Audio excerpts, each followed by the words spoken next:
Сәлеметсіздер ма, көрермендерім, подписчиктарым және каналымның қонақтары. Сіздерге бүгін азофоска жайлы азын-аулақ ақпарат бергім келіп жатыр.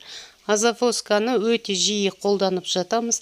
Кез келген өсімдіктердің бәріне жарай береді. Гүлдерге жаңағы жаз мезгілінде міндетті түрде құрамы қалыпты араласқан жаңағы калий бар, азоты бар, магний бар, тағы басқа дәрумендері араласқан таптырмас қоспалардың бірі дегім келеді. Және де мына өсуге стимуляторлар араластырып жатады азофосканы кез келгеніне.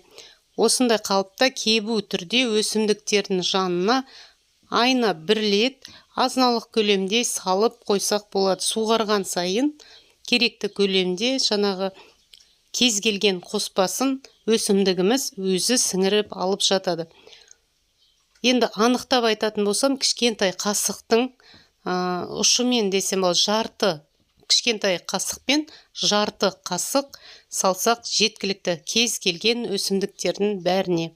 Мен кебу түрінде қолданамын, жиі енді суға араластырып қолданып жатады, бірақ өзімнің тәжірибемнен айтатын болсам, кебу түрінде қолданған дұрыс болып жатады. Кез келген өсімдікке осы қалпында міне жанына, топырағына сеуіп қойсаңыздар жеткілікті. Суғарған кезде сынып кетіп жатады, топырағына сынып кетіп жатады. Яғни өсімдік керекті көлемде өзіне жетпей жатқан құрамында қоспаны сіңіріп алып жатады.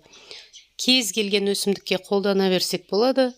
Мына күш алған атроскаларға да қолдансақ жақсы нәтиже көріп жатасыздар. Бұндай қоспаны айына бір рет терең күзге дейін қолдансақ болады. Айына бір рет жеткілікті өсімдіктерімізге. Жақсы нәтиже көріп жатасыздар.